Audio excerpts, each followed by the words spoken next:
Off the southern coast of Australia, there is an island separated from the mainland by 250 miles of rough sea.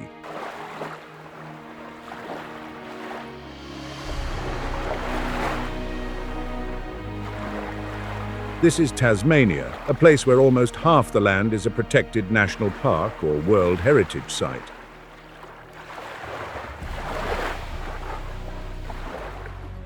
But many people are crazy about its wildness, not realizing what that wildness was used for.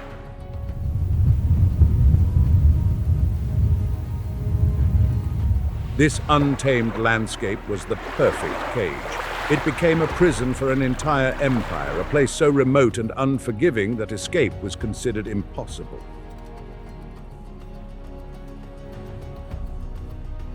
We're exploring the astounding places born from this brutal history and even stranger nature.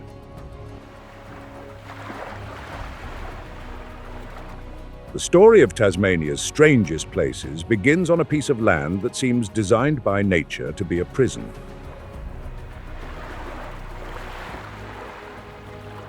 This is the Tasman Peninsula, a rugged chunk of land that dangles off the southeast corner of the main island, to say the least. This place is dramatic. Jagged claws of dolerite, a hard, dark rock, jut out into the raging Southern Ocean.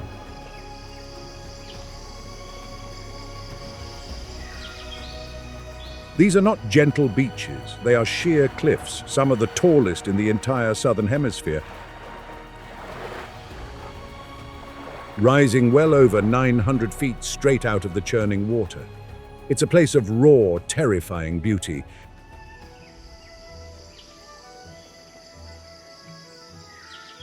where the wind feels like it could peel you from the rock.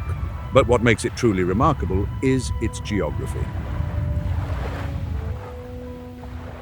The peninsula is almost a separate island, connected to the rest of Tasmania by just two tiny, thread-like strips of land.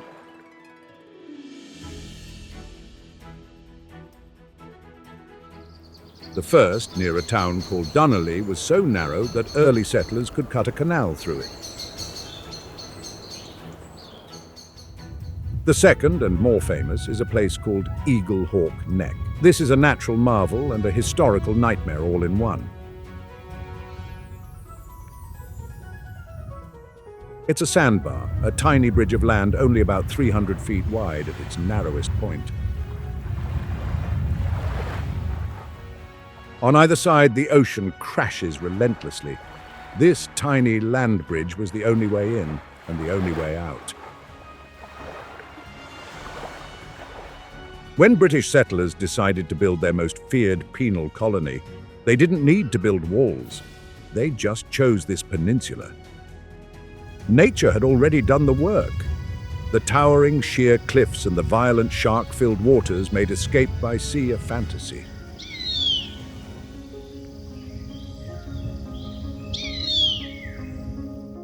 And that one tiny strip of land, Eagle Hawk Neck, was all they had to guard. This entire peninsula became a natural fortress, a place to send the most hardened convicts, the ones who had reoffended even after being shipped to Australia. It was quite literally a prison at the edge of the world. Today, visitors flock here, but not for the dark history alone. They come for the Three Capes Track, a world-famous hiking trail. This multi-day walk takes you along the ridges of these giant cliffs.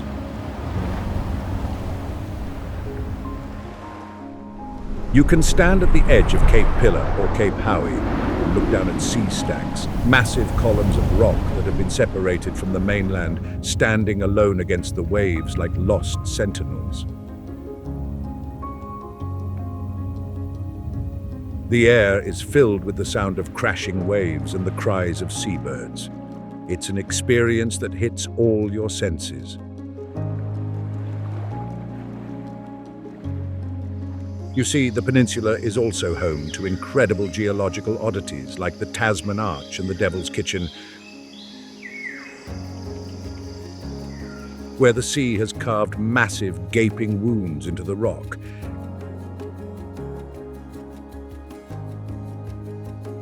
It's a place where you feel incredibly small, standing on the raw, crumbling edge of a continent. But this natural fortress needed a heart, a central point of fear. Port Arthur.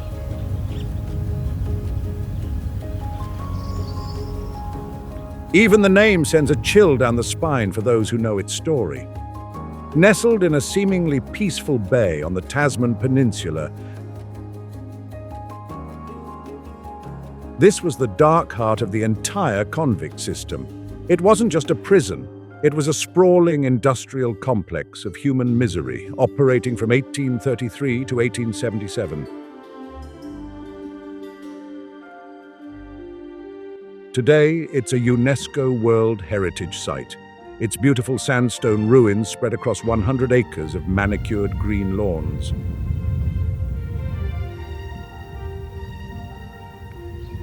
But don't let the beauty fool you.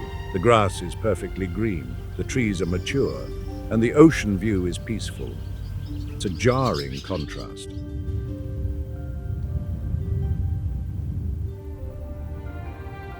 The thing nobody tells you is that Port Arthur was an experiment. It was a machine designed not just to house convicts, but to psychologically break them.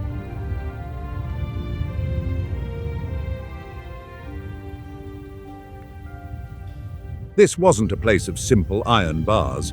It was the birthplace of the separate prison.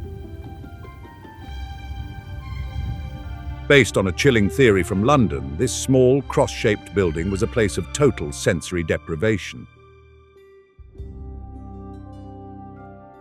Men were kept in tiny stone cells in complete and utter silence. They wore soft slippers to muffle their footsteps. The guards were forbidden to speak.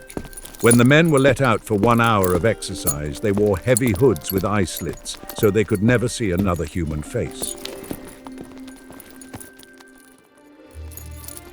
Even in chapel, they sat in individual wooden boxes, facing forward, able to see only the preacher.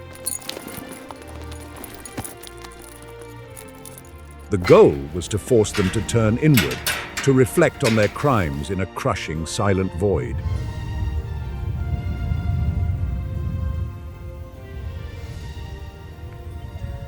Many men, understandably, went completely insane, their minds shattering in the suffocating quiet. But Port Arthur was also a massive industrial site. Convicts worked in grueling chain gangs, cutting timber in the thick forests or building ships. It was a self-sustaining community built on suffering.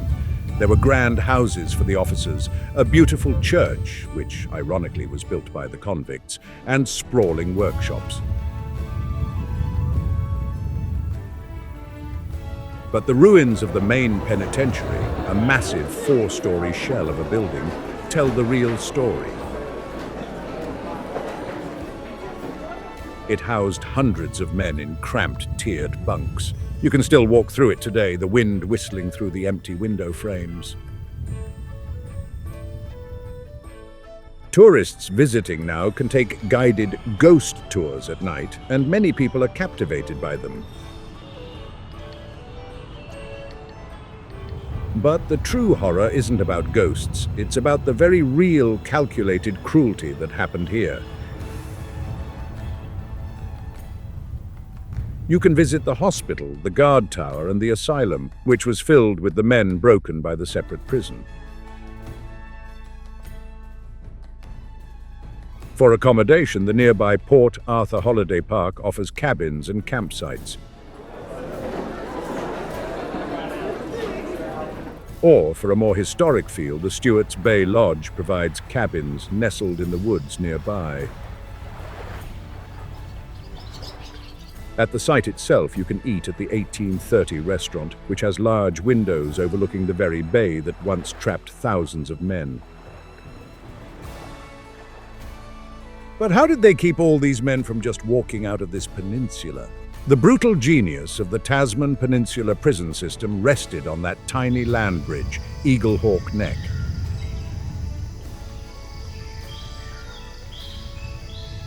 At only 300 feet wide, it was the prison's front door, and the guards put in place a security system so strange and terrifying it sounds like something from a dark story.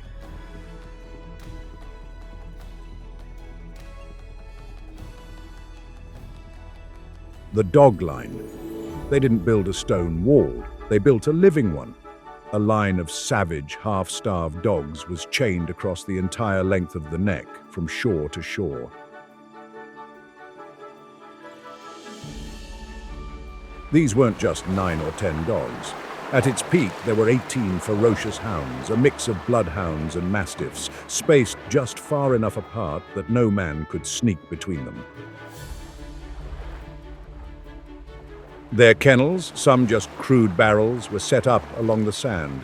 At night, lamps were lit, casting a flickering, terrifying light over the scene. Imagine the sound, the constant, desperate barking and snarling of the dogs, mixed with the roar of the ocean on both sides. This was designed to be a psychological weapon. It was a constant reminder. There is no escape. The sound alone was enough to drive a man to despair. And what many overlooked was the water itself. To stop convicts from trying to wade around the line in the shallow water, the guards built platforms out into the surf on either side. Sentries stood there, 24 hours a day, in the wind and rain, ready to spot anyone brave or foolish enough to test the shark-filled waters. The whole setup was a masterpiece of brutal efficiency. Today you can visit Eaglehawk Neck, and it's a beautiful, windswept spot. The dogs are long gone, of course. In their place, there's a small bronze statue of a dog and its kennel. A quiet memorial to one of the strangest security systems ever created. There's a small museum in the old officers' quarters, a building from 1832, which tells the story of the Neck and the few desperate men who tried to escape.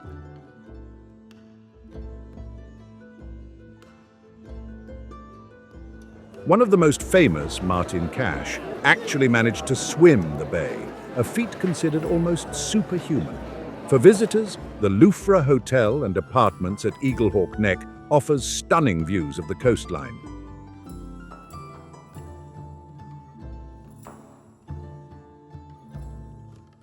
It's a popular spot for a meal, allowing you to reflect on the area's intense history.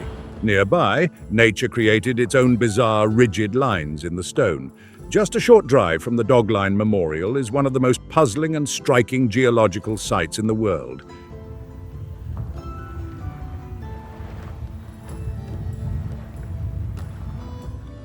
It's called the tessellated pavement. Imagine walking out onto a coastal rock shelf that looks for all the world like a man-made tile floor. It's a large, flat area of rock that has been fractured into thousands of almost perfect geometric shapes, mostly rectangles and squares.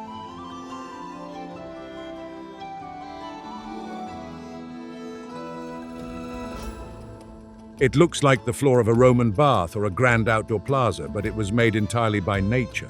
This isn't a place of myth, it's a place of pure, strange science. What many overlooked for years is how it formed. Geologists have a fascinating explanation.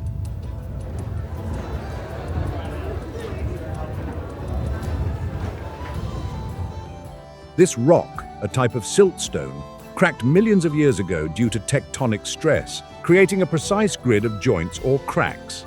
This is the tessellated part, which just means tiled. And here's the really interesting part.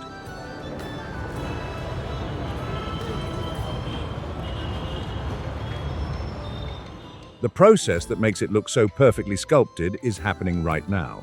There are two distinct parts. The first part, closer to the sea, is called the pan formation.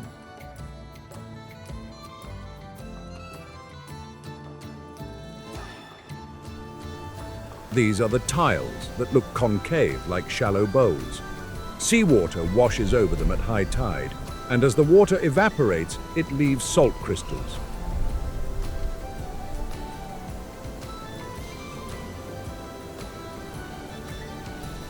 These crystals grow, and the pressure they create slowly and steadily breaks down the rock in the center of the square, making it dish out.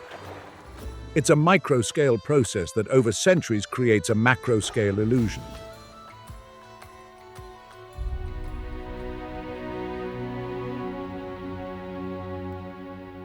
The second part, further back, is the loaf formation. These tiles are convex, puffing upwards like rising bread. This area doesn't get as much seawater, but rainwater and sediment collect in the cracks, which are softer and erode faster, leaving the centers to look raised and rounded.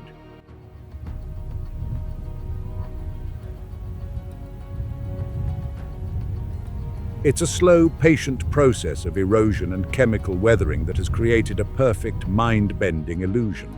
Visiting the tessellated pavement is easy. There's a lookout platform right above it, offering a perfect view, especially at sunrise or sunset when the low-angle light catches the water in the pans.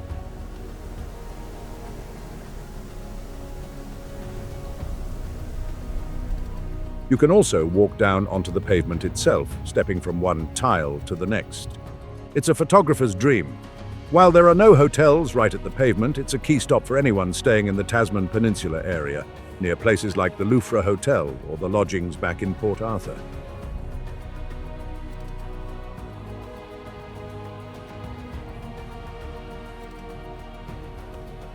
It's a quiet, humbling place that reminds you that nature is a far more precise and patient artist than any human. But nature's art on this peninsula isn't just flat, it's terrifyingly vertical.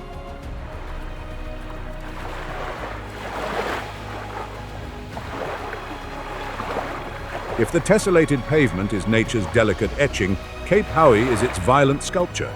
This is the climax of the Tasman Peninsula, the very tip of the Three Capes track, and it is a place of staggering vertical drama.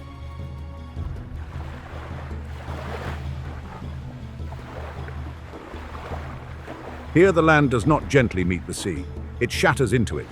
Cape Howie is a series of towering sea cliffs, the tallest in the entire southern hemisphere, reaching over 980 feet, that's almost the height of the Eiffel Tower, straight up from the violent, churning ocean. But it's not just a flat wall of rock. The Cape is famous for its dolerite sea stacks.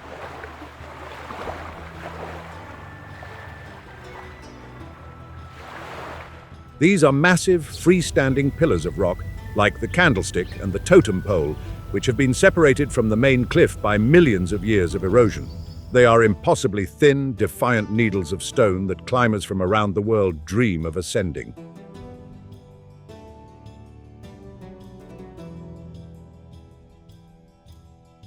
To say the least, this is one of the most dangerous and revered climbing spots on the planet. The most famous, the totem pole, is only about 13 feet wide, but rises over 200 feet from the waves. For the non-climber, the hike to the lookout is an adventure in itself. It's a challenging 4 to 5 hour return walk, part of the world-class Three Capes track.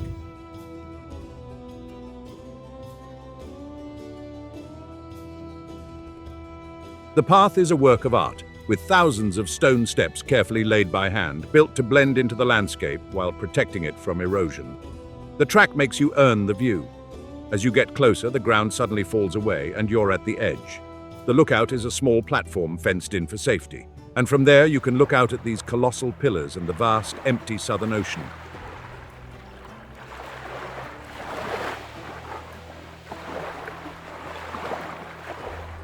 The wind here is a physical force, a constant roar that seems to come straight from Antarctica. This is not a place for hotels or cafes. This is pure, raw wilderness. The nearest civilization is back at Fortescue Bay, a beautiful, sheltered cove with a campsite, which is where the hike to Cape Howie begins.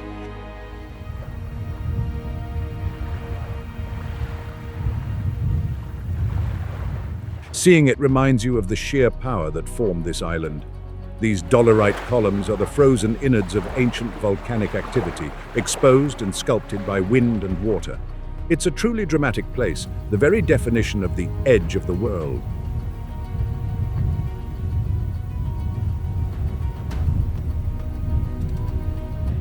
From this dark, dramatic coast, we now head north to a place of shocking, serene beauty.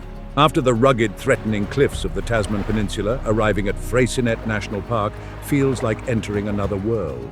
And its crown jewel is Wineglass Bay.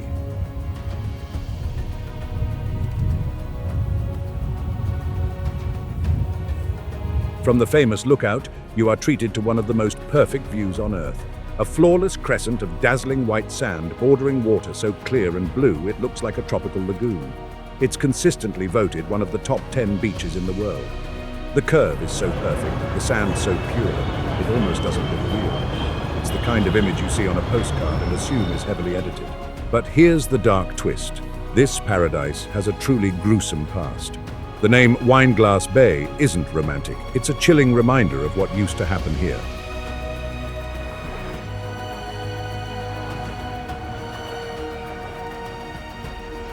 In the early 1800s, this sheltered bay was a base for shore-based whale hunting. Men would station themselves on the cliffs, and when they spotted migrating whales, they would row out in small boats, harpoon the animals, and drag their massive bodies back to this perfect beach. The bay was the site of a processing operation. The whales were butchered right on the sand.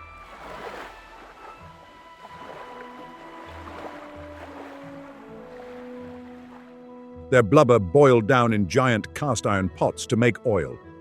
The sobering truth is that the water in the bay, so clear and turquoise today, would run thick and red with the blood of hundreds of whales. From the very lookout where tourists now take selfies, the whalers would look down at the bay, and the water's red color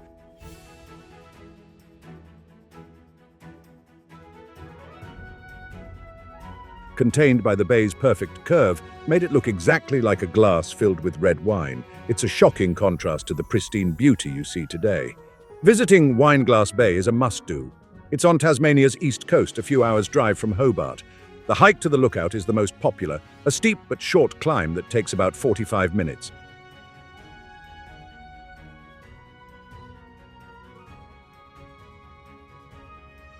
It's well maintained, but be prepared to sweat.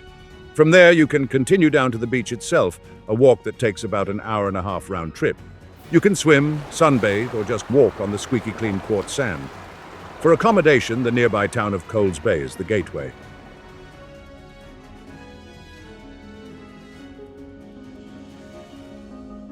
The luxurious Sapphire Freycinet offers stunning views and high-end dining, while Freycinet Lodge provides beautiful cabins right inside the national park, letting you wake up to the sound of the forest. Just north of this bay, another island waits, one where animals rule and the cliffs are painted.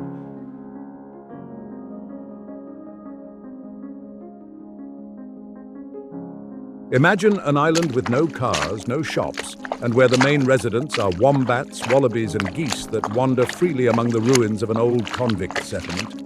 This is Maria Island, a magical, almost surreal place that feels like a real-life Noah's Ark.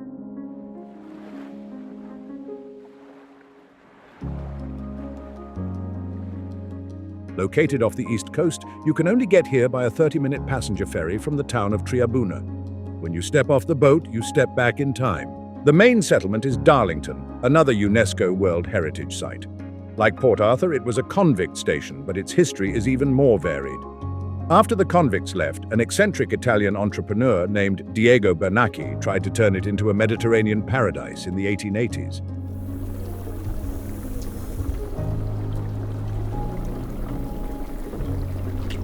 He planted vineyards and mulberry trees, tried to start a silk industry, and even built a grand coffee palace and workers' cottages, dreaming of a boom that never came.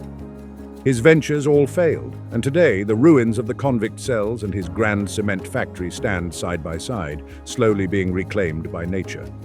You can even stay in the old penitentiary, which has been converted into basic bunkhouse-style accommodation.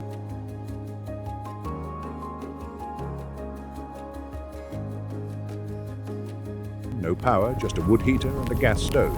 But the real stars of Maria Island are the animals. Because there are no cars and few predators, the wildlife is incredibly tame. Wombats, which are usually nocturnal, graze on the grassy fields in broad daylight, often ignoring tourists completely. You can sit quietly and watch them from just a few feet away.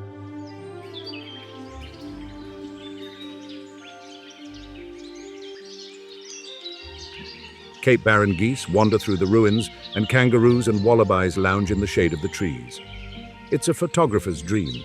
The island is also a vital sanctuary for the Tasmanian devil. A healthy, disease-free population was introduced here to act as an insurance population to protect the species from the facial tumor disease devastating the mainland.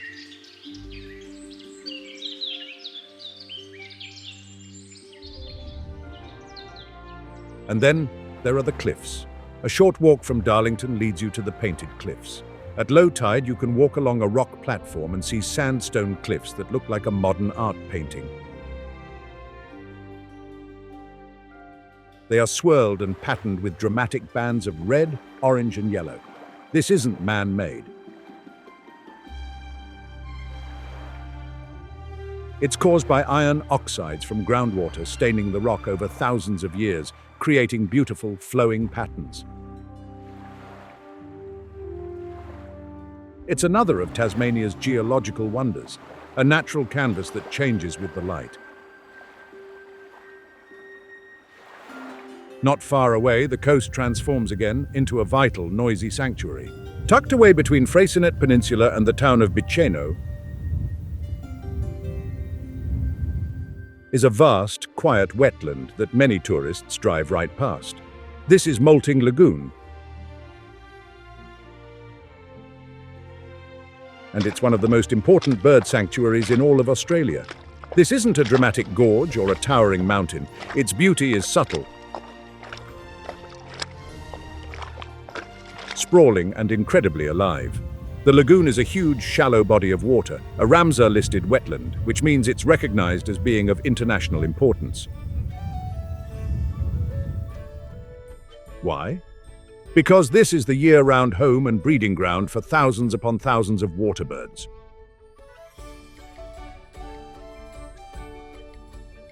What really sets it apart is its population of black swans. The lagoon often supports at least 8,000 of them.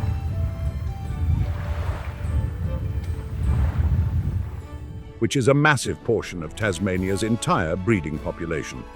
The lagoon actually got its name from the piles of black feathers that wash up on the shoreline. When the adult swans and their young, called cygnets, go through their annual molt.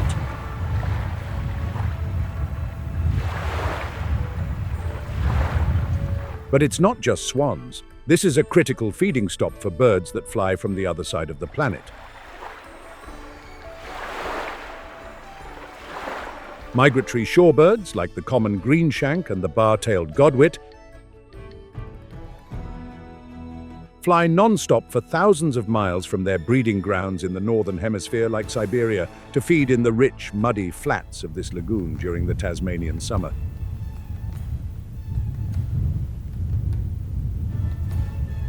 It's an essential refueling station on an epic global journey. The mudflats are packed with nutrients.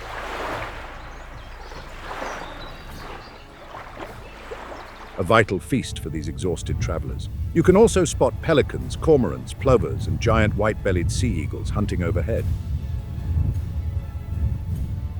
Visitors can experience the lagoon from several quiet viewing areas. There are bird hides set up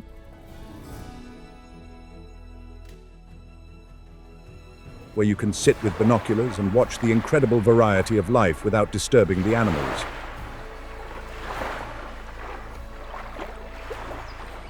This is not a place for swimming or boating, as those activities are restricted to protect the fragile habitat.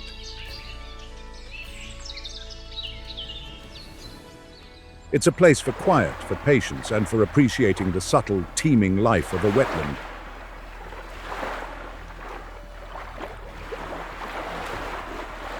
For accommodation, the nearby towns of Biceno and Coles Bay offer everything from a B&B to luxury eco-resorts.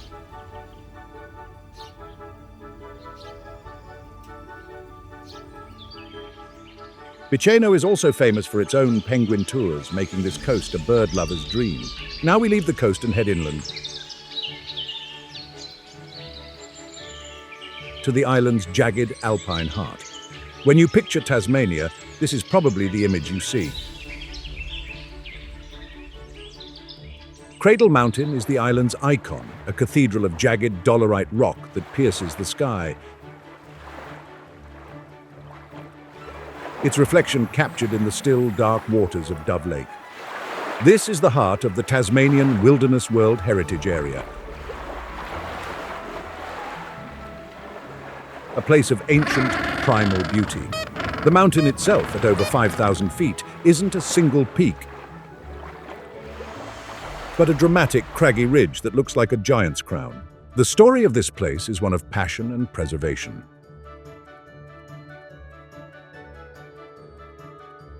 In the early 1900s, a man named Gustav Weindorfer stood on the summit, looked out at the vast, untouched wilderness and said, "This must be a national park for the people for all time." He and his wife Kate built a rustic chalet out of local King Billy pine called Waldheim and tirelessly campaigned for the area to be protected.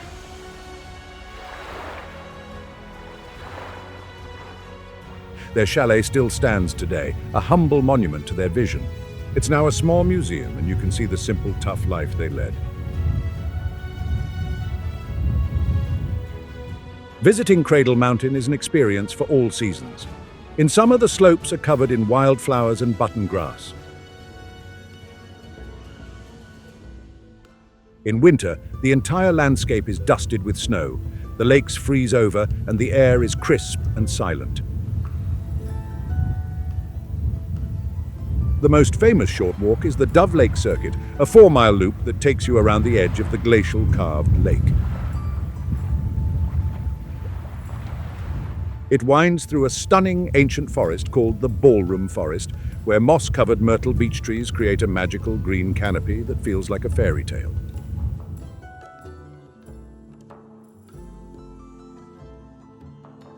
For the more adventurous, Cradle Mountain is the starting point for the world-famous Overland Track, an epic 40-mile, 6-day trek that winds its way through the highland moors and past stunning peaks.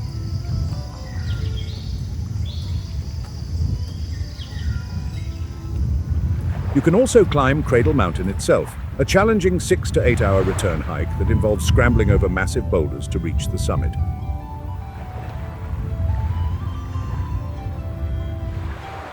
The view from the top is breathtaking, a 360-degree panorama of the entire national park.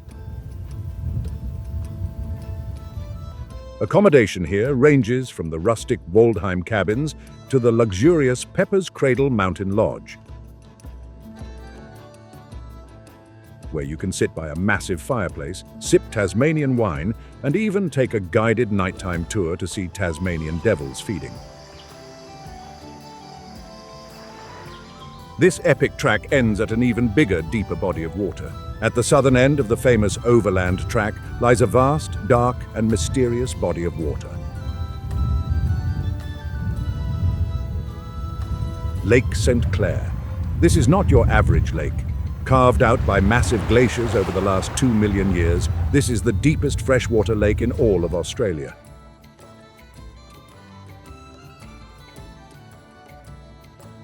In simple terms, it is a monster. At its deepest point, the lake floor is over 550 feet down. That's deeper than the Washington Monument is tall. That's a staggering depth, and the water pressure is immense. The lake is so deep and so cold that its bottom is a place of perpetual darkness. The Aboriginal name for the lake is Liawulena, meaning sleeping water. And it's a fitting name. On a calm day, the surface is a perfect mirror, reflecting the pantheon of mountains that surround it.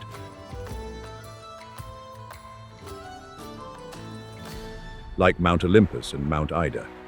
But when the wind picks up, this sleeping water can turn into a dangerous, choppy inland sea. This is a place of incredible natural purity. The water is some of the cleanest in the world. Visitors often finish the Overland Track here, catching a small ferry that runs the 11-mile length of the lake, from Narcissus Bay at the north end back to the visitor center at Cynthia Bay. This boat ride is an experience in itself, gliding over the abyss while surrounded by towering forest-covered peaks. But the thing nobody tells you is that this is one of the best places in Tasmania to spot a platypus. Patience is key.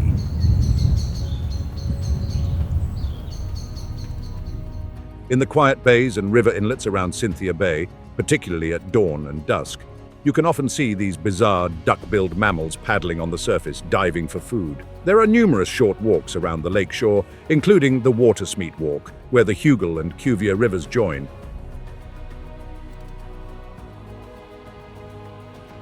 For a longer hike, the track to Shadow and Forgotten Lakes takes you up into the mountains for spectacular views. You can stay right at the lake's edge at the Lake St. Clair Lodge, which offers everything from cozy cabins to luxury suites and a restaurant with a massive stone fireplace. Towering over this entire landscape is Tasmania's highest point. While Cradle Mountain is the most famous, Mount Ossa is the king. This is the highest point in Tasmania, a colossal peak of dolerite standing at 5,305 feet. Unlike the jagged crown of Cradle, Ossa is a massive, dome-like mountain. It doesn't scream for attention, it just looms, a quiet giant dominating the center of the island. Reaching its summit is a serious undertaking, and it's not for the casual tourist. Mount Ossa is a side trip off the main overland track, typically done from the Pelion Hut. The climb is a grueling 6 to 7 hour return journey from the hut. It's a relentless upward slog that starts in the forest, moves onto a wind-blasted alpine plateau, and then becomes a massive, chaotic scramble over a sea of giant, frost-shattered boulders. There is no gentle path to the top.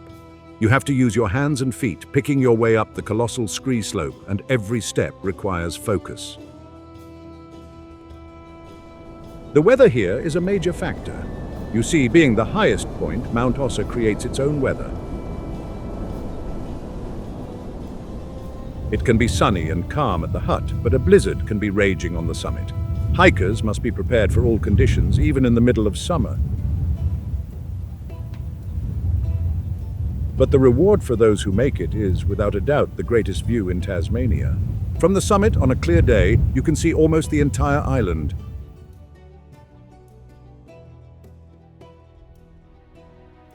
You can look back at Cradle Mountain to the north and forward to Lake St. Clair to the south. You can see the entire Duquesne Range, Frenchman's Cap, and even glimpses of the east and west coasts. It's a panorama of pristine wilderness that seems to go on forever. It feels like you are on the roof of the world, with a sea of mountains and ancient forests stretching out in every direction. It's a profoundly humbling and raw experience, a true wilderness reward for those willing to put in the effort. From the island's highest point, we now descend into its deepest crack. In the northwest of Tasmania, far from the main tourist trails, lies a geological wonder that will quite literally take your breath away. This is Leven Canyon, a massive gaping chasm carved by the relentless power of the Leven River.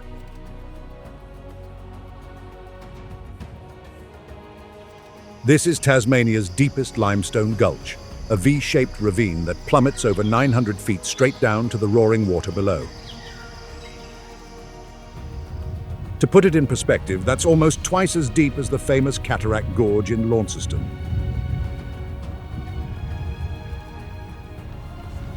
What makes Leven Canyon so astonishing is the sheer, vertigo-inducing view from the main lookout.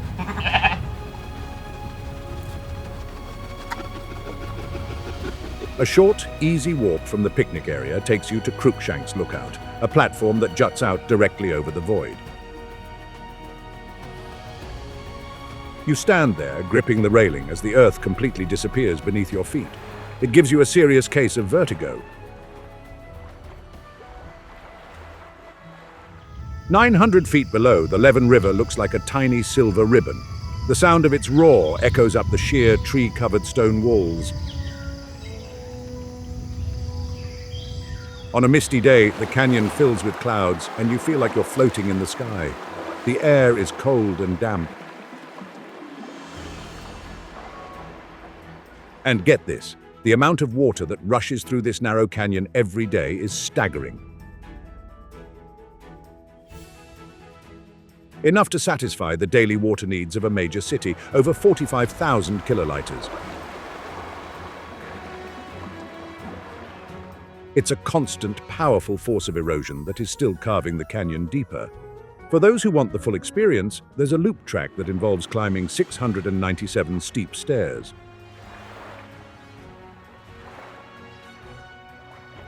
It takes you from the main lookout, down through the forest, and up to a second lookout, offering a different but equally stunning perspective. This is a wild, untamed place. You can even take a challenging hike down to the canyon floor, to a footbridge that crosses the raging river.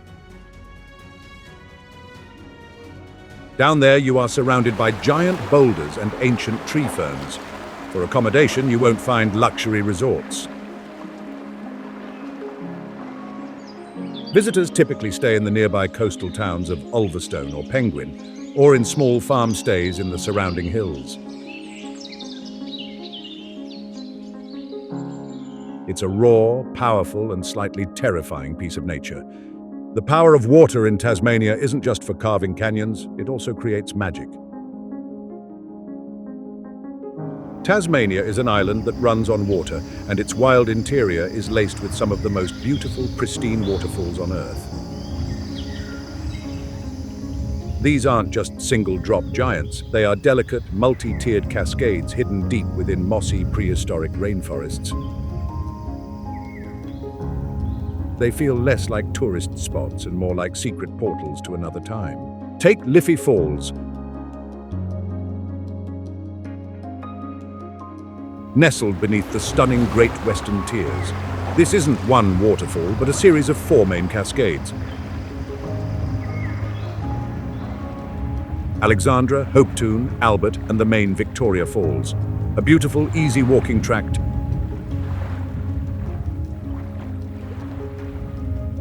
takes you down through a forest of towering tree ferns and ancient myrtle beech trees. The air is damp and smells of wet earth and moss. It's so dense and green, it's like stepping into a prehistoric world. The water tumbles over sandstone steps,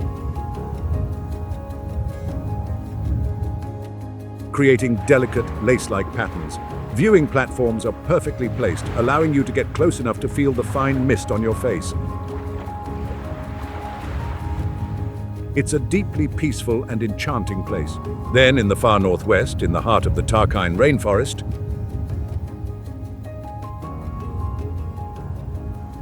you'll find Philosopher Falls. The name alone is intriguing. It's named after James Philosopher Smith, the man who discovered tin at Mount Bischoff, sparking a mining boom. But the falls themselves are the opposite of industry. The walk-in is just as special as the falls. You follow the path of an old water race, a channel cut by miners, through a stunning forest of myrtle, sassafras, and leatherwood trees. The track is mostly flat, making it an easy walk until the final descent. The track ends at a steep metal staircase, over 200 steps, that takes you down to a viewing platform right at the base of the falls. From here, you look up at a powerful, thundering cascade plunging into a deep, dark pool. And there's Pelverata Falls, a lesser-known gem south of Hobart. This one is a bit more of a hike, but the payoff is a dramatic 114-meter single drop over a massive cliff face. The surprising part is that in summer, it can slow to a trickle, but after heavy rain, it becomes a raging, deafening torrent. These waterfalls are the lifeblood of the forest, serene and powerful all at once.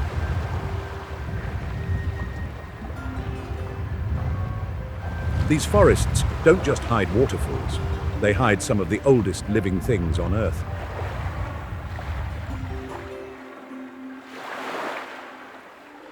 In the wet, wild, and remote river valleys of Tasmania's southwest, there grows a tree that is a true living fossil.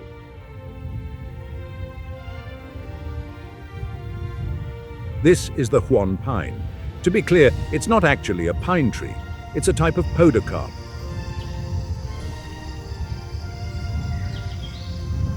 family of plants that dates back over 200 million years to the supercontinent of Gondwana.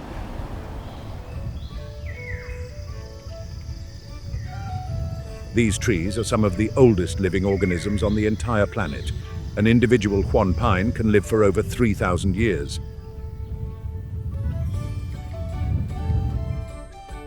That means there are trees standing today that were already ancient when the Roman Empire was founded.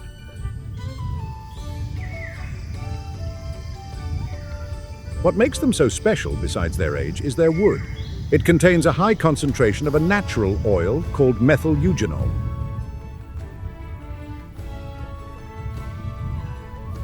This oil makes the wood incredibly resistant to rot and insects.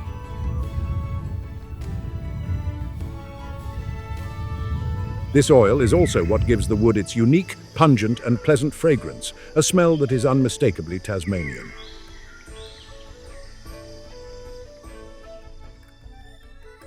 Because of this property, Huon pine was the most prized boat-building timber in the 19th and 20th centuries.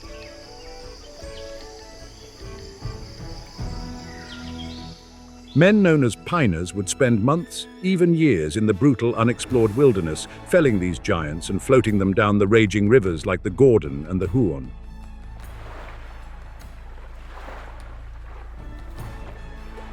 It was incredibly dangerous work. They lived in rough, temporary huts, facing extreme danger from falling trees and fast-flowing rivers.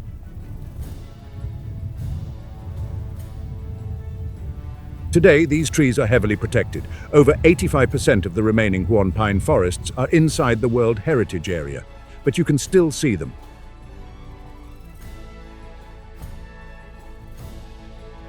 The best way is to take a cruise on the Gordon River from the west coast town of Strahan.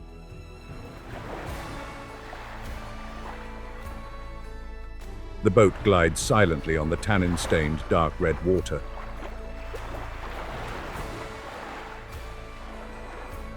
The water is this color because of the tannins from the button grass plains, but it's exceptionally pure.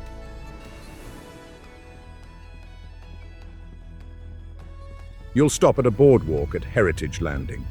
Here, you can walk among these ancient giants.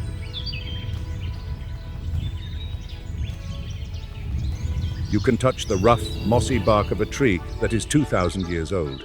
It's a humbling, almost spiritual experience.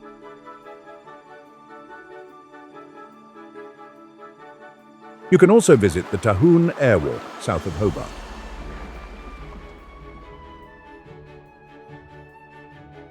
This massive elevated walkway takes you 50 meters up into the forest canopy, right above the place where the Huon and Picton rivers meet.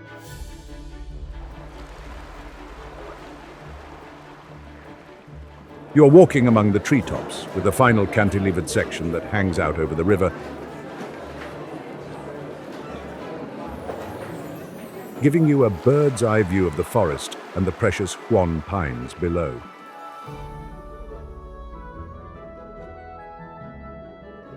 From the dark green of the forests, we head back to a coast that burns bright orange. On the northeast coast of Tasmania is a stretch of coastline so vibrant it looks like it's on fire.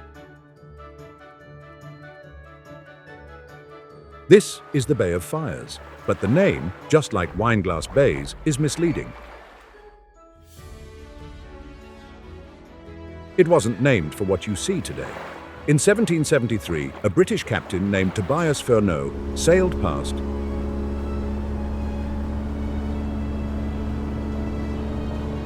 and saw the coastline lit up with the campfires of the local Aboriginal people, the Pampikana.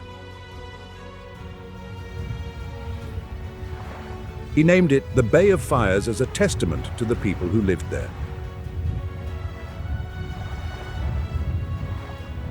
Today, the name has taken on a new, spectacular meaning. The entire coastline, which stretches for over 30 miles, is dominated by massive, rounded granite boulders. And these boulders are encrusted in a species of lichen, a type of algae and fungus living together that is a brilliant, fiery orange. The contrast between this impossible orange, the pure white sand, and the shocking turquoise blue of the water is what makes this place so striking. It's a visual explosion of color that is a photographer's absolute dream.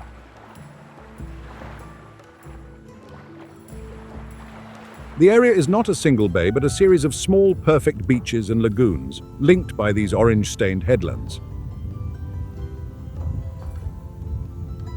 The main hub is Binalong Bay, a beautiful village at the southern end.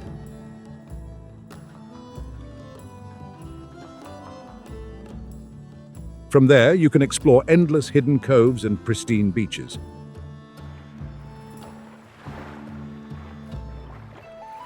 This is a place for swimming. Though the water is cold, it comes straight from the Southern Ocean, snorkeling in the clear rock pools and camping.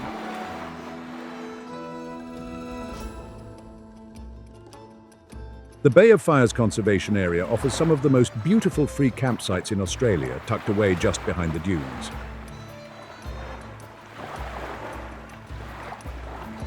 But be aware, they are very popular and fill up fast in summer.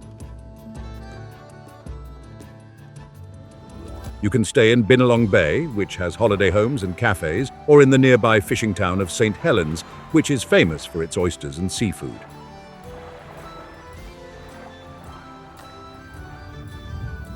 A popular spot is the Gardens, a particularly stunning section of the coast where the orange boulders are piled high. The Bay of Fires is a place of serene, almost alien beauty, where the land itself seems to glow from within, a permanent silent fire against the cold southern sea.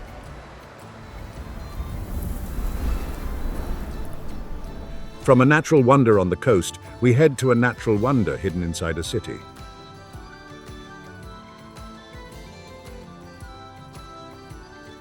Most cities have a park.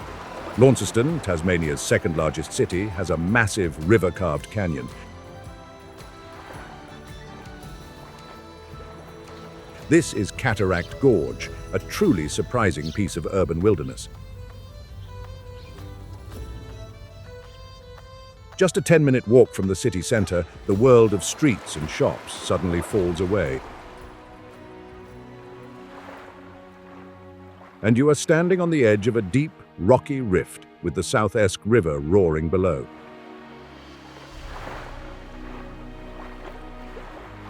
It's a stunning and dramatic secret that the city holds. The gorge has been the heart of Launceston for generations. On one side, the first basin, there's a large park-like area with a swimming pool, a restaurant and lawns filled with peacocks, which strut around showing off their giant iridescent tails.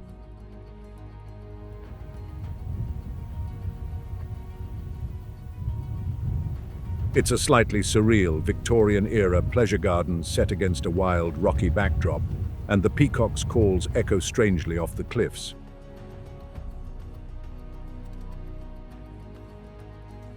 A beautiful historic suspension bridge built in 1899 spans the basin, swaying gently as you walk across, high above the water. But the real showstopper is the chairlift.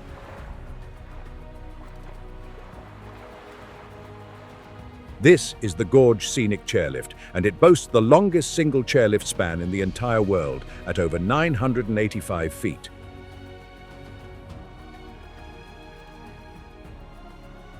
You get in on one side and glide silently across the massive, water-filled basin high in the air.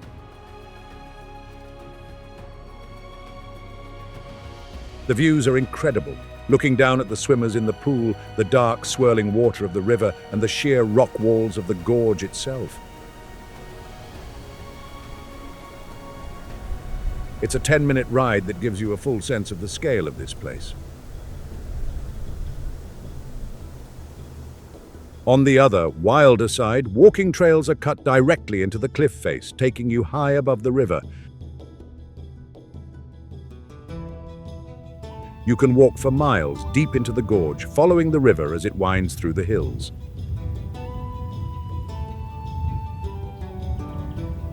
This is a popular spot for locals to go jogging, walking their dogs, or even rock climbing on the sheer dolerite faces.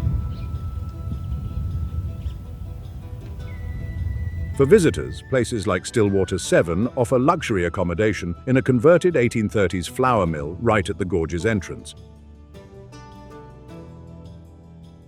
The restaurant is award-winning, and you can eat while watching the river flow by just outside the window. From one unmissable rock formation, we travel north to another.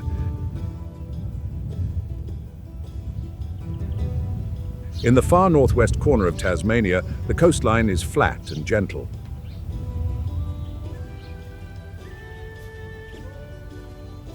And then, suddenly, there is the Nut. This is one of the most striking and bizarre landforms on the island.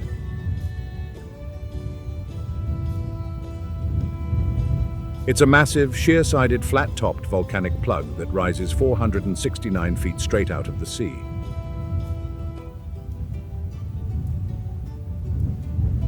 It's the hardened, ancient core of a volcano that has long since eroded away, leaving only this incredibly stark, impressive stump of rock. The Nut looms over the impossibly quaint and historic village of Stanley. This tiny town, with its perfectly preserved colonial cottages, sits huddled at the base of the giant rock. It feels like a town from a storybook, completely dwarfed by the geological giant next to it. You can't miss it. It dominates every view, a constant, silent presence. There are two ways to get to the top. For the energetic, there is a walking path. But path is a gentle word. It's a brutally steep, short, and calf-burning climb that will have you gasping for air. Many people race to the top, but most are happy to just make it. The much more popular option is the chairlift. Just like at Cataract Gorge, a scenic chairlift will whisk you from the base right up to the summit. As you rise, the view of the village, the curving beaches, and the rolling green hills of the northwest unfolds beneath you.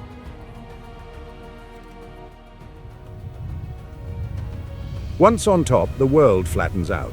It's not just a rocky peak, it's a large, grassy plateau. A 2-kilometer circuit track takes you around the entire flat summit.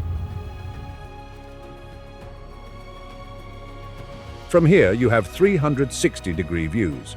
You can look down on the fishing boats in the harbor, out to the icy waters of Bass Strait, and back at the patchwork of farmland inland.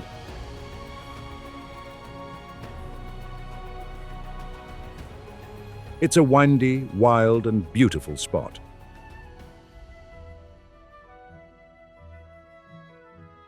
The town of Stanley itself is a delight, with charming B&Bs, like the Ship Inn, and restaurants serving famous local crayfish.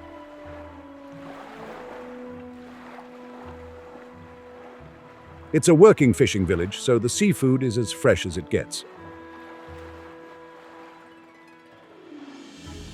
But it's the Nut that everyone comes to see, a geological freak that makes this one of the most memorable towns in Australia. From a town that looks like history, we go to a town that looks like Switzerland. This is where Tasmania takes a very strange turn. Just a 15-minute drive north of Launceston, in the middle of the Tamar Valley wine region, you will suddenly find yourself in Switzerland. This is Grindelwald, a tourist village built in the 1980s by a homesick Swiss immigrant. It is an unusual, bizarre, and kitschy replica of a traditional Swiss alpine village. This isn't just one or two themed houses. This is a full-on master-planned community. There are Swiss-style chalets with overflowing window boxes of red geraniums, steeply pitched roofs, and timber-framed facades. There's a village square, a fake bell tower, and even a lake.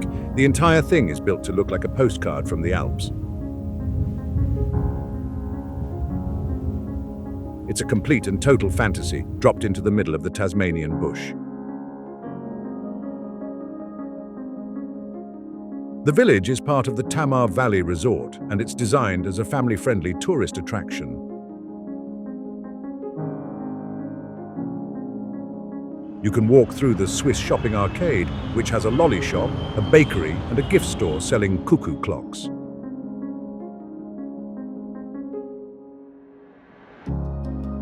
You can play a round of mini golf on an absurdly themed course, or even try splash golf, where you hit floating golf balls into the lake.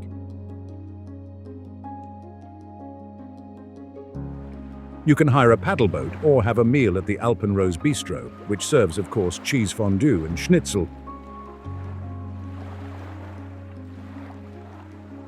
It's a full-on themed experience, and you have to lean into the quirkiness of it all.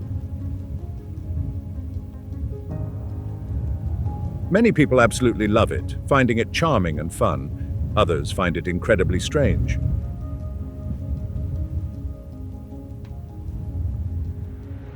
But what's undeniable is that it's an unbelievable place, in every sense of the word.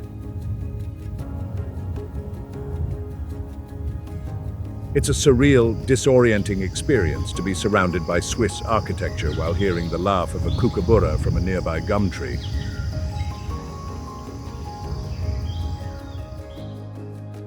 For accommodation, you can stay in the hotel rooms at the resort or even rent one of the Swiss chalets. Living out your alpine fantasy just a short drive from some of Australia's best wineries. From this quirky fantasy, we travel to the island's very real and very vibrant capital city. Hobart is a city defined by its setting. It is, without a doubt, one of the most beautifully situated capitals in the world. It's a city built on the wide, deep estuary of the Derwent River, and it's watched over by the towering, ever-present bulk of a massive mountain. This is a city of water, stone, and sky, but here's the fascinating part.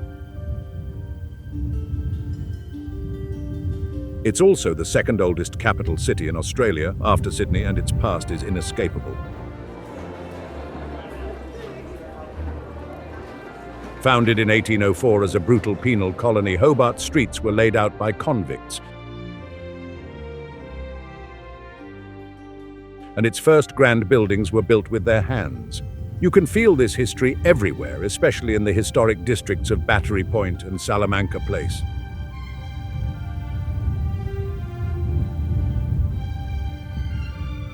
But what's so compelling about Hobart is how it has transformed.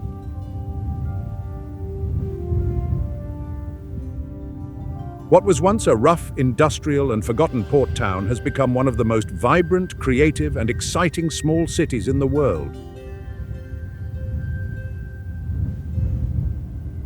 The city's heart is its waterfront. Constitution Dock, where the world-famous Sydney to Hobart yacht race finishes every December, is lined with fishing boats and floating seafood punts selling fresh off the boat fish and chips. The entire area is a maze of historic warehouses, cozy pubs, and world-class restaurants. Hobart is having a massive food moment. Places like Fico and Templo are destination restaurants, celebrating Tasmania's incredible local produce.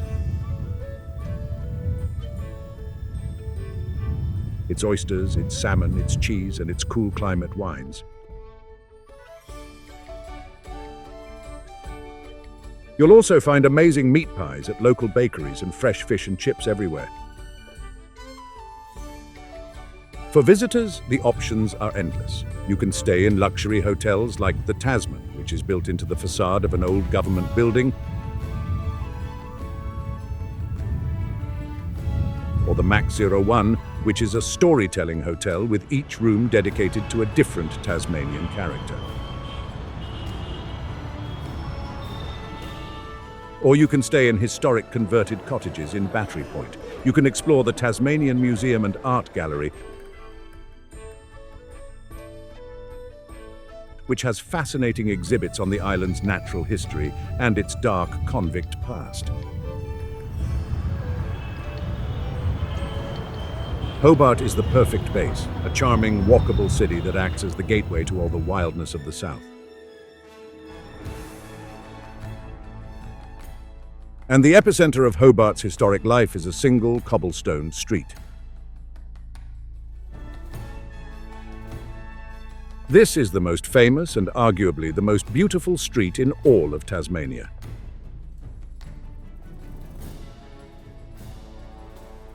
Salamanca Place is a long, magnificent terrace of 3- and 4-story sandstone warehouses that line the Hobart waterfront.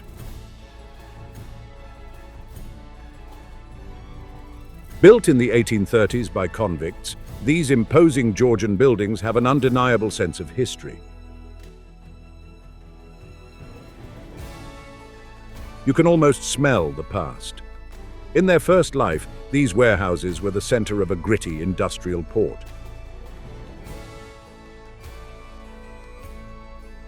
They were filled with whale oil, wool, grain, and imported goods from across the empire. The area was rough, loud, and stank of the sea. But today, Salamanca Place has been completely reborn.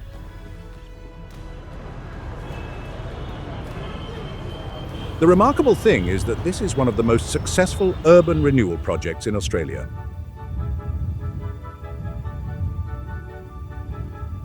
The old, dark warehouses have been beautifully restored and are now home to a vibrant, creative hub.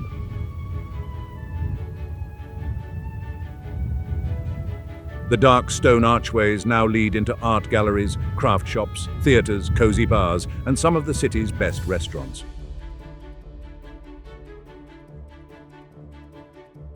You can sip a Tasmanian whiskey in a cellar that once held convicts, or buy a handmade Huon pine souvenir in a loft that once stored whale blubber. The entire area truly comes alive on Saturdays. Every Saturday, rain or shine, Salamanca Place hosts the Salamanca Market, one of the biggest and best outdoor markets in Australia. Hundreds of stallholders set up under a sea of umbrellas, selling everything. Handcrafted jewelry, local art, fresh produce, artisan cheeses, hot food, and of course, Tasmania's famous lavender products. The street is closed to traffic and filled with thousands of people, listening to buskers and soaking in the vibrant, bustling atmosphere. It's the perfect place to grab a coffee and a bratwurst roll and just wander for hours.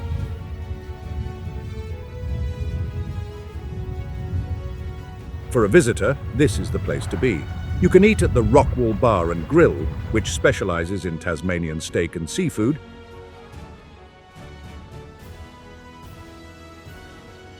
Have a beer at the historic New Sydney Hotel, or just grab a coffee and sit on the steps. For accommodation, the Salamanca Wharf Hotel offers modern apartments built right into the historic fabric of the area.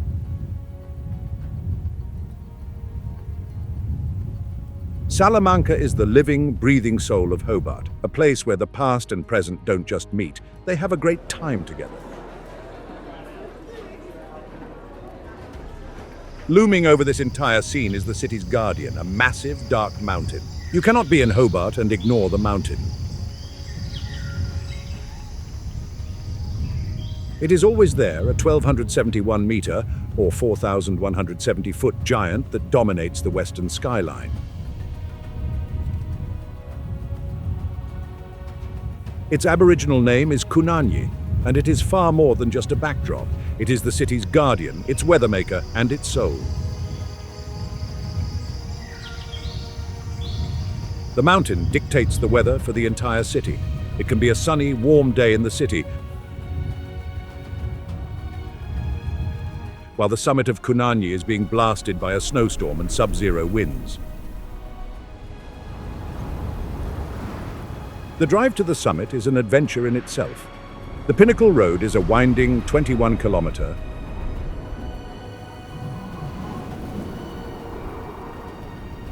13-mile road that takes you from the temperate forests at the base, up through alpine woodlands, and finally onto a bleak, rocky, and windswept moonscape at the top.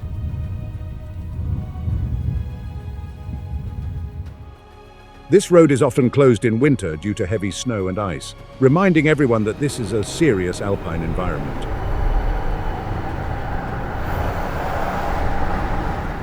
When you reach the summit, the first thing that hits you is the wind. It's often ferocious.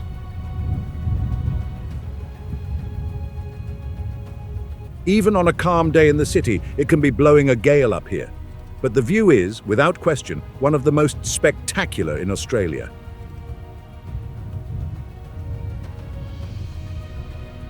You are standing on a pile of massive, frost-shattered dolerite boulders looking down on the entire city of Hobart, which spreads out below you like a map.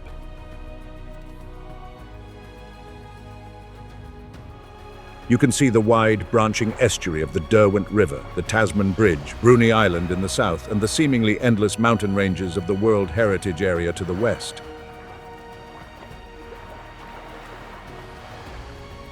There is an enclosed observation deck to shelter you from the wind, but the real experience is walking out on the boardwalks that weave between the giant boulders.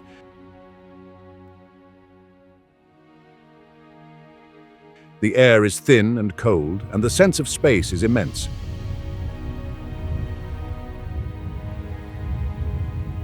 It's a powerful reminder of how close this city is to true, untamed wilderness.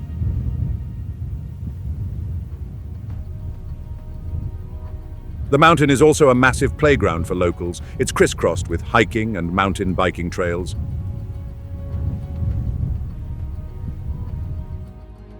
You can walk through the Organ Pipes, a massive cliff face of dolerite columns, or find hidden waterfalls in the foothills.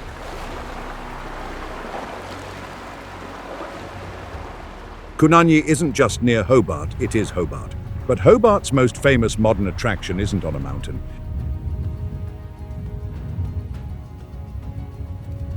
It's buried inside a cliff. In 2011, something happened that changed Tasmania forever.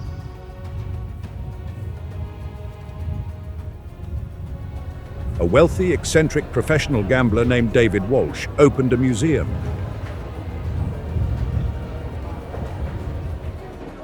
But this wasn't just any museum. This is Mona, the Museum of Old and New Art, and it is, to say the least, an absolute shock to the system.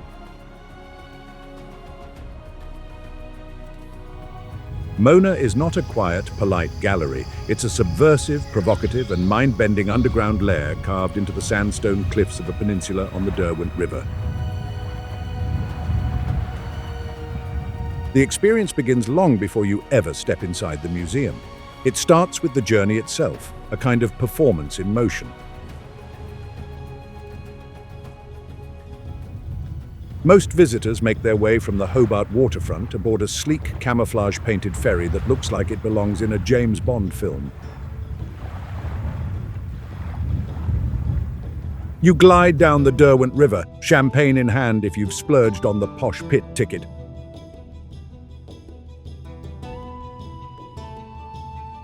Which includes bubbly, canapes, and that subtle feeling of being part of something exclusive.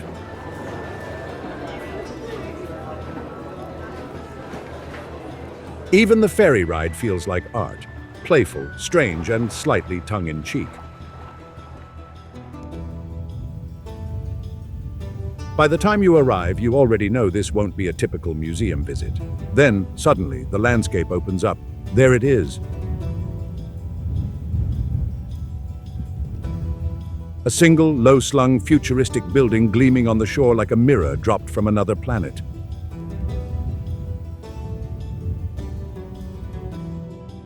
There are no grand stairs or ornate facades, just glass and steel reflecting the Tasmanian sky.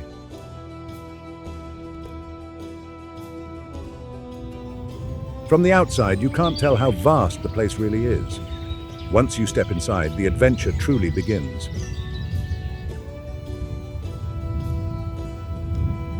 You don't walk upward, as you might expect from a museum, but downward. You descend a long spiral staircase, wrapping around into the earth itself. Mona, the Museum of Old and New Art, is almost entirely underground. It's carved deep into the sandstone cliffs.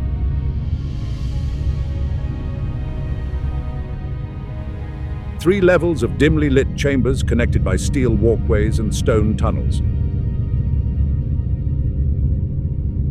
The air is cool, the lighting is moody, and the layout feels more like a labyrinth than a gallery. There are no windows, no natural light, and no sense of direction. You could walk in circles for hours and still discover something new.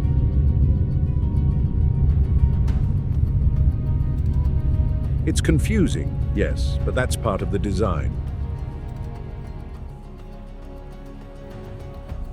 Mona wants you to get lost. It wants you to feel a little off balance, like you've stumbled into another dimension. And then comes the art itself.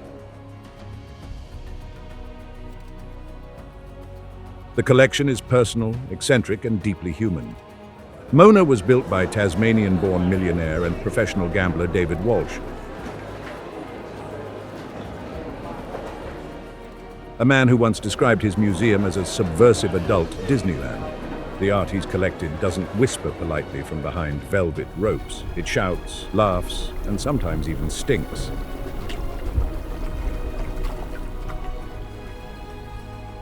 It's all about life, death, sex, and decay, the universal themes people usually try not to talk about at dinner.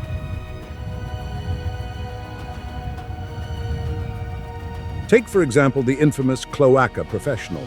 At first glance, it looks like a row of industrial tanks and glass pipes. But then you read the description and realize this machine's entire purpose is to mimic the human digestive system. Every day, museum staff feed it a meal.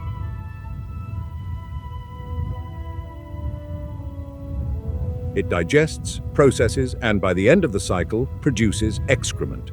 Actual, smelly excrement. It's gross, yes, but it's also genius.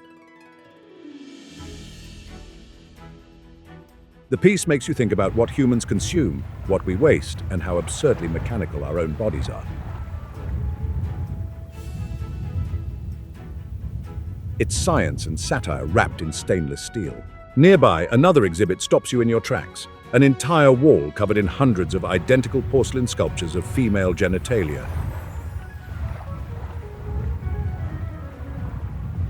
It's confronting and strangely beautiful at the same time.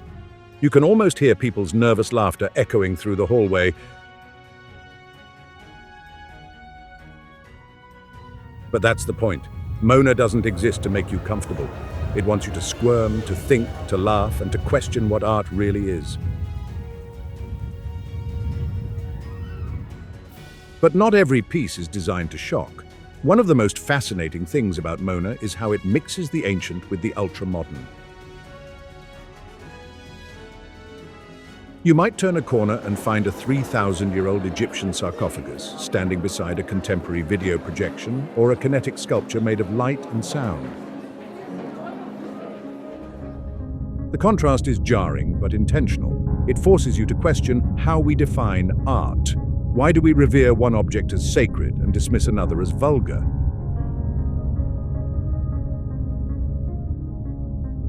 Who gets to decide what belongs in a museum?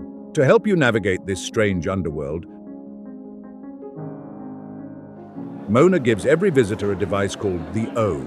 It's a handheld guide that uses GPS to track your location in the museum. You point it at any artwork and it offers layers of interpretation, some factual, some deeply personal. There are options labeled Art Wank for traditional analysis, Gonzo for candid commentary, and sometimes even a note from Walsh himself explaining why he bought a particular piece.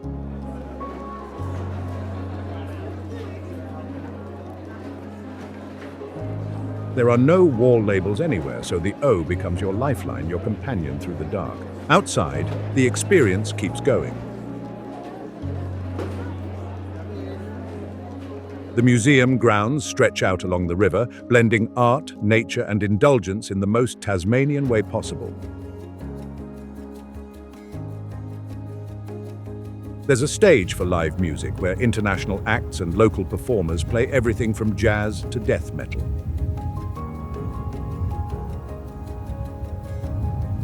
There's a quirky open-air restaurant called The Source, where you can sip wine from the on-site Marilla winery. There's also the heavy metal kitchen, where chefs cook while blasting rock music through the speakers.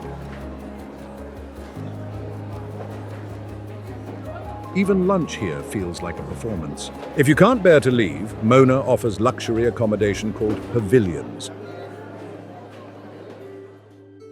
each named after an influential artist or architect. They're part art gallery, part hotel suite with private spas, original artworks, and sweeping views of the river. You can wake up, pour a glass of local Pinot Noir, and walk straight back into the underground world below. Since opening in 2011, Mona has completely transformed Hobart. Once a quiet, faraway port city, it's now a global cultural hotspot drawing art lovers, skeptics, and thrill-seekers from around the world.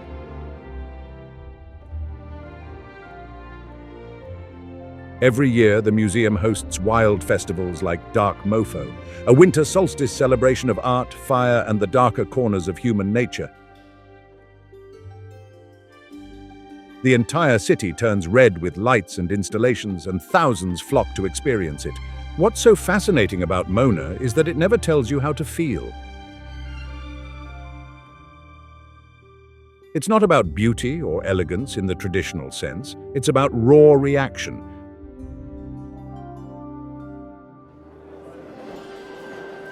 Some visitors leave disgusted, others inspired, but no one leaves indifferent. It's an experiment in what a museum can be when it stops trying to impress and starts trying to provoke.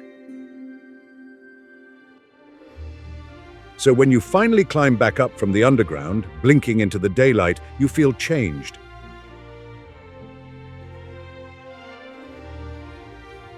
You've seen art that made you laugh, cringe, question, and maybe even look at your own body differently.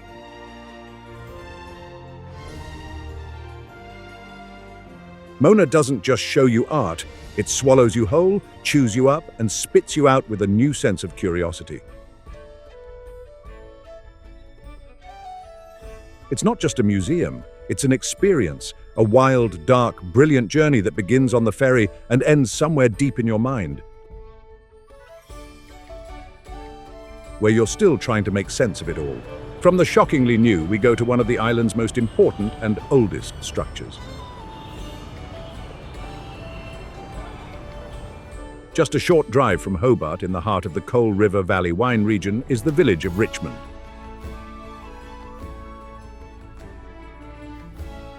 This town is an almost perfectly preserved Georgian village. It feels like you've walked onto a movie set with over 50 Georgian buildings.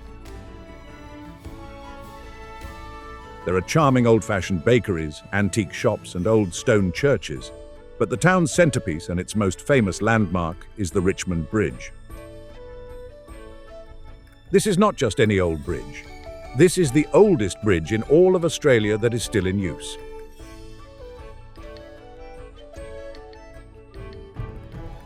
Built from 1823 to 1825, its beautiful flowing stone arches cross the Coal River.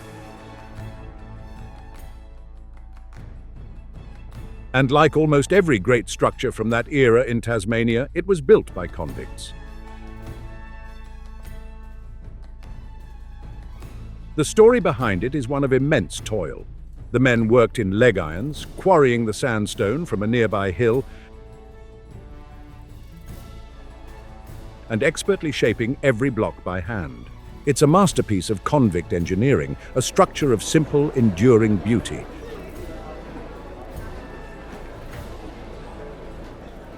But as you might expect, it also has a dark and haunted history. Local legend says the bridge is haunted. The most famous ghost is that of George Grover, a convict who was supposedly dispatched by other convicts during the bridge's construction for being a cruel overseer. People have claimed to see his apparition on the bridge on misty mornings. Today, the bridge is the star attraction.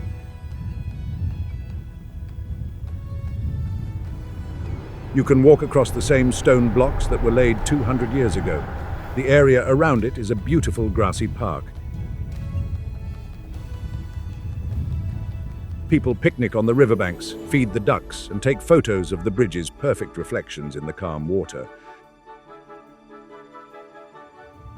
The town of Richmond itself is a major tourist stop. You can visit the old Hobart Jail, which is even older than Port Arthur, or sample local wines at nearby vineyards. The region is famous for its cool climate Pinot Noir and Chardonnay. The bridge is more than just a way to cross a river. It's a direct physical link to the island's brutal and foundational past. We now leave the settled south and plunge into the vast, primeval wilderness of the west. In the remote, wild northwest of Tasmania, there is a place that feels like it's been asleep since the dawn of time. This is the Tarkine, or Takaina, as it is known to the Aboriginal people. This is one of the last and largest temperate rainforests on Earth. We're talking about a massive, sprawling expanse of wilderness, over 1,700 square miles of dripping ancient forest, wild rivers, and a rugged, shipwreck-strewn coastline. This is not a national park with easy-access boardwalks and cafes. This is a true, deep wilderness. The forest here is a relic from the supercontinent of Gondwana. When you step into it, you are surrounded by ancient trees. Giant myrtle beech, leatherwood, and celery top pine. The forest floor is a thick, soft carpet of moss and fungi. Everything is damp, and the colors are 1,000 shades of green.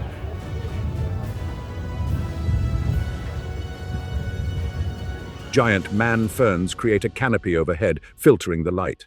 The air is so pure it's scientifically measured as being the cleanest in the world,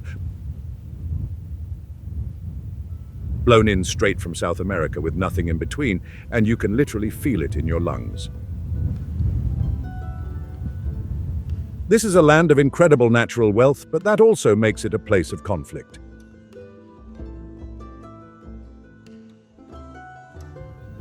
The Tarkine is home to massive, untouched stands of timber and is rich in minerals, which has made it the center of a long-running, passionate battle between logging interests and conservationists who are fighting to have the entire area protected as a World Heritage Site. For visitors, accessing the Tarkine is an adventure. You can drive the Tarkine Drive, a scenic route that loops through the forest with stops for short walks to waterfalls and sinkholes.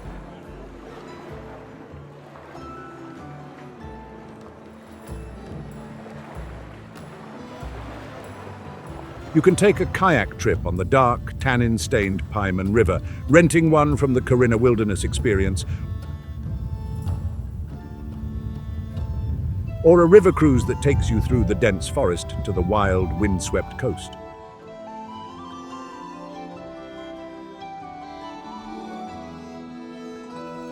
You can also explore the coastal section, where you'll find massive sand dunes and aboriginal middens, ancient piles of shells that mark thousands of years of human history. This is not a place you simply see, it's a place you feel, a deep, ancient, and living wilderness. Deep in this wilderness is one of man's most terrifyingly impressive creations.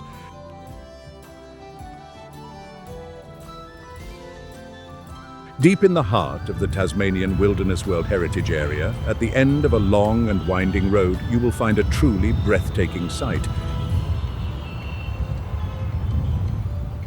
It's a man-made monster, a colossal, curving wall of concrete that holds back a lake 30 times the size of Sydney Harbour.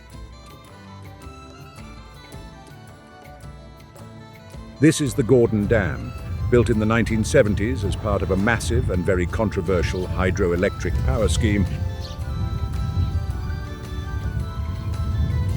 This dam is an engineering marvel and a true spectacle.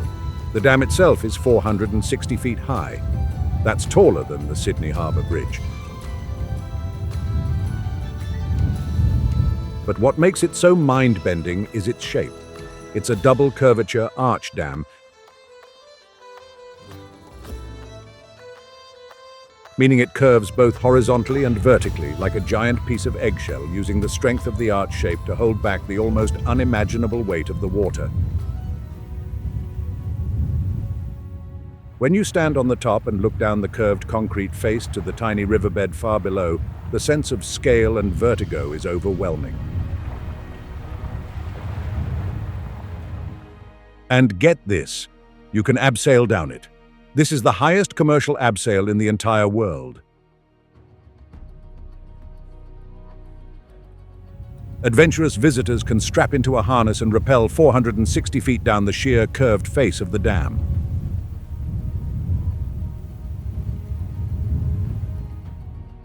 It's a terrifying and exhilarating experience, but just walking across the top of the wall is an adventure in itself.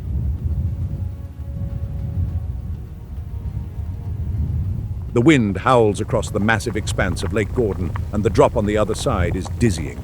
The drive to get here is part of the experience.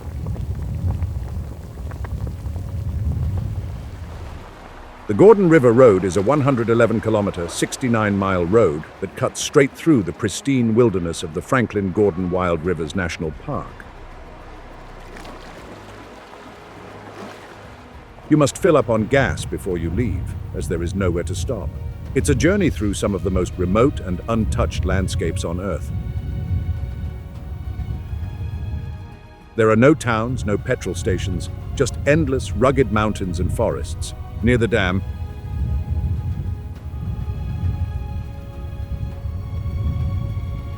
you can stay at Strathgordon, a town originally built to house the dam workers, which now serves as a remote outpost for visitors.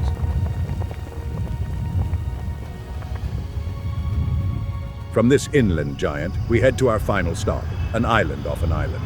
Just south of Hobart, a short ferry ride from the town of Kettering, is Tasmania's other famous island, Bruny Island.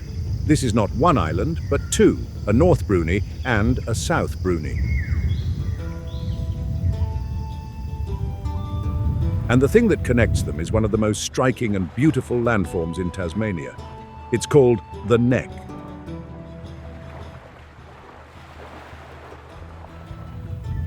This is a long, impossibly narrow isthmus, a fragile ribbon of sand and dunes that is, at points, only about 300 feet wide.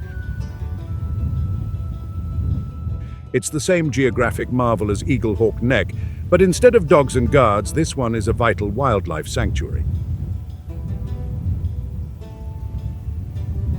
You can climb the hundreds of wooden steps to the Truganini Lookout, which sits high on a dune at the Neck. From the top,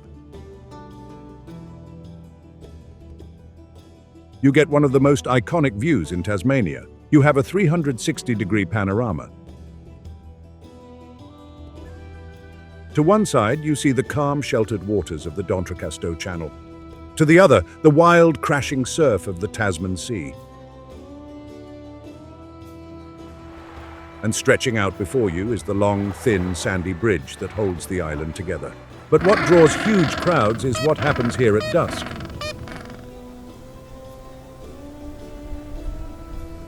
The Neck is home to a massive colony of little penguins, also known as fairy penguins, and short-tailed shearwaters.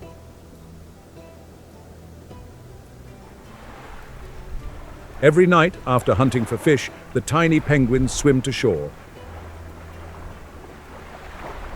waddle up the beach in tight-knit groups, and make their way to their burrows in the dunes.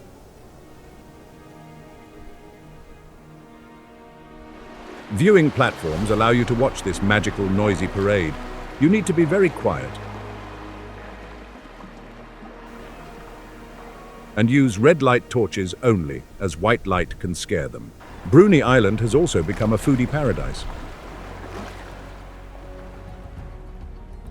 For such a small place, it's packed with artisan producers. You can visit Get Shucked, an oyster bar serving incredibly fresh oysters straight from the bay. You can even get drive-through oysters, which is an amazing experience. You can stop at the Bruny Island Cheese Co. for artisan cheese and craft beer,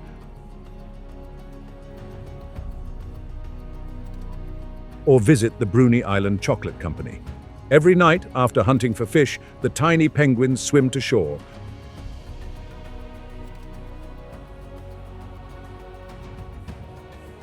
It's an island of incredible contrasts, from wild surf beaches and rugged cliffs to gourmet food and serene pastoral landscapes. And at the very, very end of this island is the last stop before Antarctica.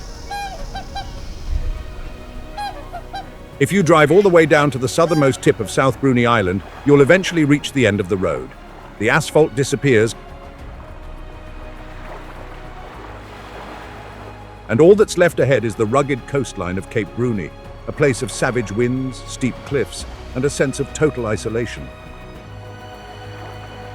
Rising above it all, stark against the grey sky, stands the Cape Bruny Lighthouse. Painted white and built to endure, it's more than just a structure. It's a piece of Australia's soul, a survivor from another time. First lit in 1838, the Cape Bruny Lighthouse is one of the oldest in the country.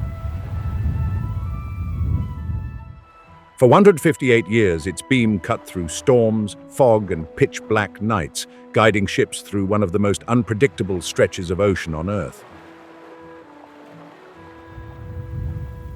It stood as a silent guardian while the world around it changed, through the age of sail, steam, and electricity. And yet it kept doing its job, night after night, for over a century and a half. Its story begins, as so many colonial stories do, with convict labor. The lighthouse was built by hand, stone by stone, using rock quarried from nearby cliffs.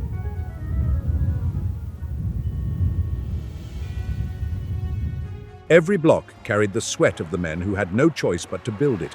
The conditions were harsh, cold, and punishing.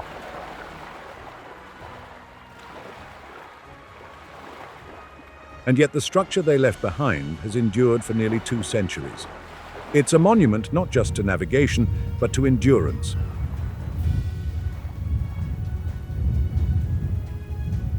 Of the builders, of the keepers, and of the light itself. Life here was brutally hard. The lighthouse keepers and their families lived in total isolation, cut off from the rest of the world by miles of forest and sea. Supplies arrived only every few months, weather permitting, and there was no guarantee the boat would make it through the waves.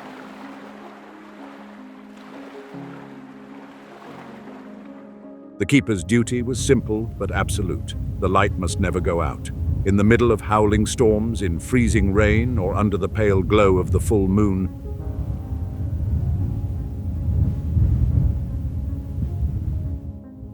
they kept the flame alive. That single beam of light was a promise to sailors, a fragile thread connecting them to safety. To the men who sailed past this point, the lighthouse was the last mark of civilization before the void. Once they passed Cape Bruny, they were heading into the vast emptiness of the Southern Ocean.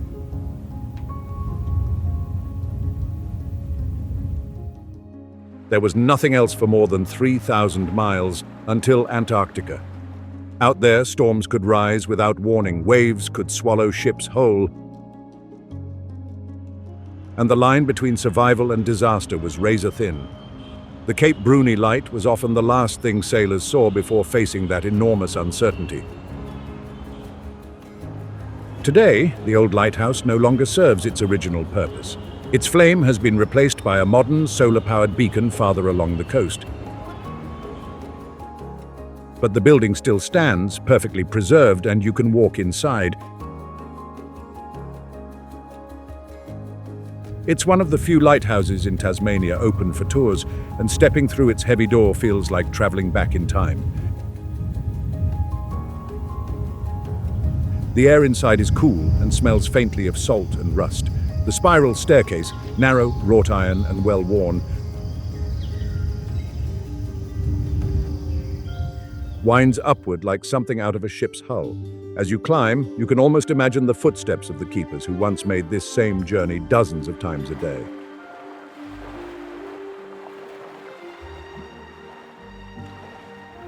At the top, the guide begins to speak, telling stories that are both haunting and heroic.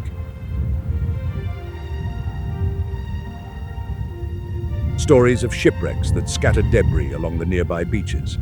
Stories of storms so violent the whole tower shook.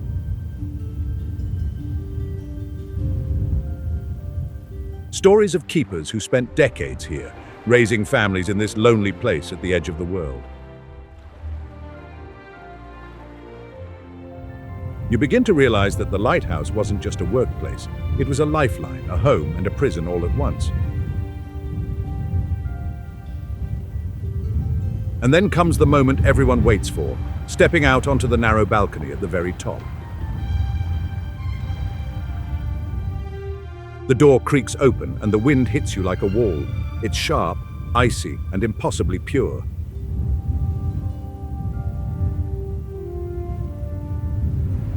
You grip the rail as gusts tear past, howling like an endless ocean's roar. Below you, waves crash against black cliffs, exploding into white foam.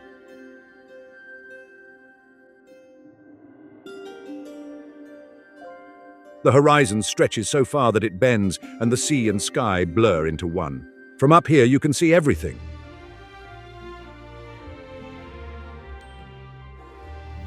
The rolling hills of Bruny Island behind you, and ahead, an infinite expanse of blue.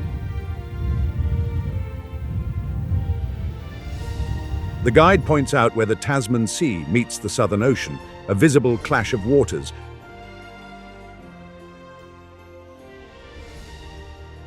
Their waves colliding in chaotic spirals. It's a mesmerizing, violent dance that has been happening for millions of years.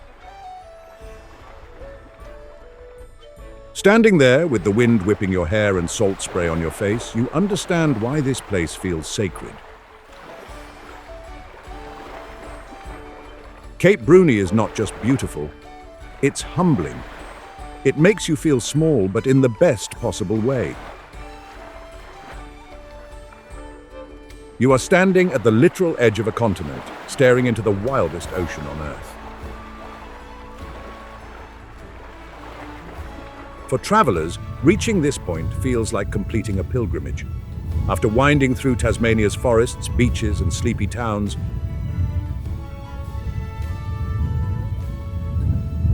you arrive at the end, a final, quiet reminder of how fragile and magnificent the world can be.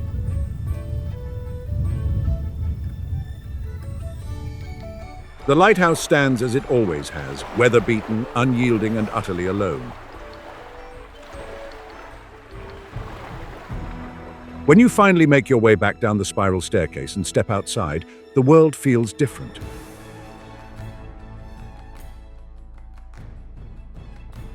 The air seems cleaner, the silence deeper. You look up one last time at the white tower against the clouds, and it feels like it's watching you leave, the same way it's watched countless sailors vanish into the distance. Cape Bruny isn't just a destination, it's an experience. It's where history, nature, and solitude come together in one breathtaking moment. And as you drive away with the road winding back through the forest, the image of that lighthouse, proud, lonely, eternal, stays with you long after the island fades from view. Tasmania is a land of ghosts and giants, a place where the planet's oldest trees and weirdest rocks hide its darkest human stories.